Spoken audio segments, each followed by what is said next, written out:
Okay, Mustangs, we're going to be building coil vases, and so this is a quick video on how to get started, and then I'll break down to separate videos different techniques you can use to get exposed coil.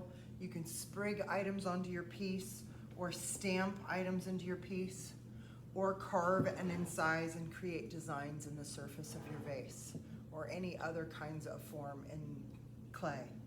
So the first thing you've got to start with absolutely is a plan. You've got to know what it is that you want to make and have drawn it out and thought it through so that you don't end up with something really random and different than what you envision. So make sure you start out with your map, okay? And then you're going to need to choose your template. And this can be a part of the process of figuring out, are you making this kind of a shape? Are you going to make a vase that has kind of a shoulder to it like these ones do? Or are you going to make a V-shaped vase? I don't have an example of this one nearby, but just if you could see, it's going to have kind of a V shape and start with a small base and go up and get a little bit wider at the top. Those are all templates that we have available to you in the classroom, or if you have come up with your own design and want to make a different form, then you are welcome to do that. Let me move these guys out of the way.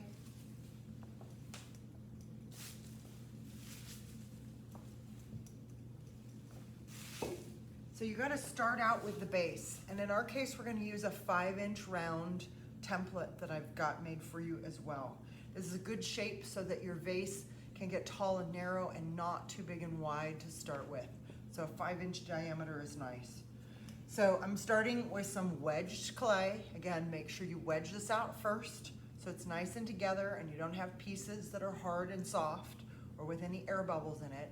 And the first thing I'm gonna do is press it between my fingers and my palm and just squeeze this out into a pancake of clay. You can use your fingers and do it this way.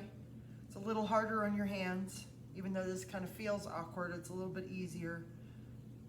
And you can also get a little more even if you go this direction. So just pressing out kind of a patty of clay. Not super thin yet, because then I'm going to stretch it on the tabletop and stretching it by throwing it down but at an angle. So I'm not throwing it straight down where it would just stick to the table and it wouldn't get any larger or thinner. Instead, I throw it down at an angle so that it hits the table and stretches a bit. And I change the direction of it each time so that the shape kind of stretches out fairly evenly. And I don't want to go too far too fast because I still want a little thickness to this because this is going to be the bottom of my vase.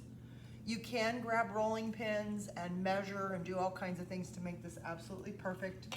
But in my experience, it's good to, one, learn how to make a simple little slab like this, but two, when you cut it open, you might be really surprised at how even it actually is. So a little practice will get you a long way with being able to make a quick slab.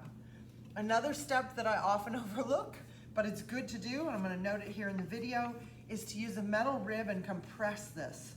Because technically we did just stretch this clay, so we kind of pulled some of those clay particles apart, and you can even see here it's stretched a little bit, got a bit of a crack in there. So if I don't want to risk any of those things happening later on, I'm going to compress this clay with my metal rib on both sides so that that clay is nice and strong and all those particles are pushed together a bit. Then my template, and then my needle tool, and I'm going to be careful to hold my needle tool upright. I'm not going to hold it like a pencil and relaxed, otherwise I'm going to get a curved edge or an angled edge, but instead I'm going to go around, trace my template, and try to keep that needle tool upright. Okay, and then cut that off, and that's all my scrap. When I have scraps, when I'm hand building especially, instead of just letting it sit on the table and get really dry, I'm gonna gather those scraps together and dip them in water, and then set them aside. So I've got my base here that is cut out and ready to go, and as you can see, it's fairly even. So I'm going to put that on my wooden board. Now in the classroom, I recommend that instead of just putting the clay on the board where it's going to start to dry right away, and we're going to make a tall vase that's going to take a little time, I recommend that you get a piece of plastic and you put that between your clay and your board. and you'll work with that plastic in between. That will keep your clay nice and soft so that as you're building, the bottom of it is not drying out. For this demonstration, though, this is noisy and kind of hard to see things, so I'm going to pull it out of the way for now. All right? And then in an earlier video, I showed how to make coils. So I've got a pile of them here because of the demo. I don't recommend that you make tons of coils in advance. Maybe 4 coils out of a good sized handful of clay would be good because you want your coils to be very soft. You do not want these to be drying out, and you certainly don't want to hold them from one day to the next if you can help it, okay? So really just making a handful at a time, you will be surprised at how quickly you can actually build your piece. So I've got the base here, and I'm going to add a coil so you know what we've got to do. We've got to score and slip. So I've got my toothpick tool, makes life easy. I'm going to keep it on my banding wheel here. Again, the banding wheels in the classroom are super helpful for this project. So I'm going to go round and around and score that edge where I'm about to apply a coil.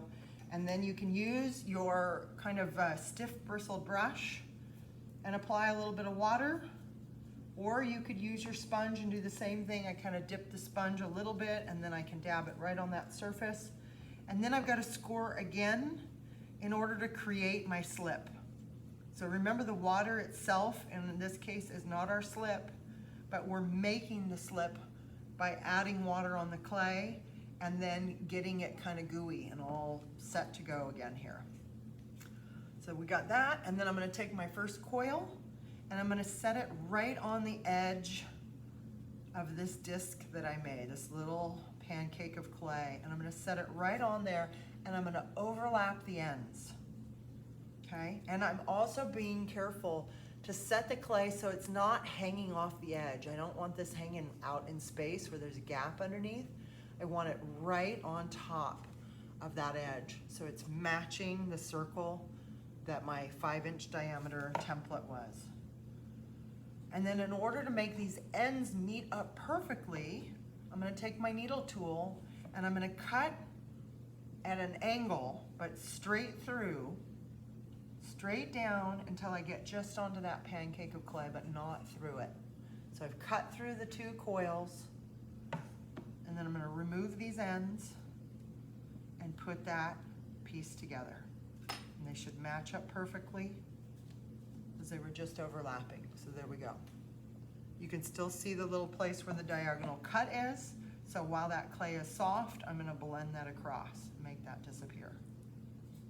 Okay, and then I'm going to press this coil nice and firmly into that base, and then I'm going to attach the base and the coil together. And the way I'm going to do that is to use the side of my finger and slide up and just sort of smear, just grabbing that edge of clay from that little pancake we started with, and smear that right up into that first coil. And I want to make sure that this first coil is really well attached, because when I make my piece, I don't want to worry about something cracking apart, especially at the bottom, while I'm working on the rest of the piece.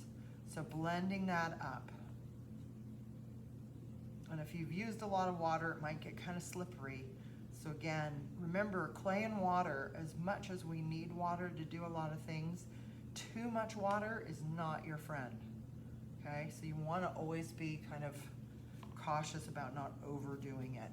So the outside is blended in. Now the inside needs to get blended in. So I'm going to use the tip of my finger and just grab the edge of that coil and go around the whole interior. Now I got no fingernails, so it's really easy for me to use the tip of my finger so long as it isn't slippery. But if you do not have short fingernails or no fingernails, you can use a tool like the side of a rib. And what you see me use much more often in the classroom is my wooden knife, which of course is the one tool I didn't grab, so I'm going to grab it. So my wooden knife has this rounded tip, or you can put your finger right in the dimple, or you can hold it further back. I like to hold it right close to it. And again, I'm just grabbing the edge of the clay, hopefully you can see that well enough, and pushing that down into the surface. And I'm sealing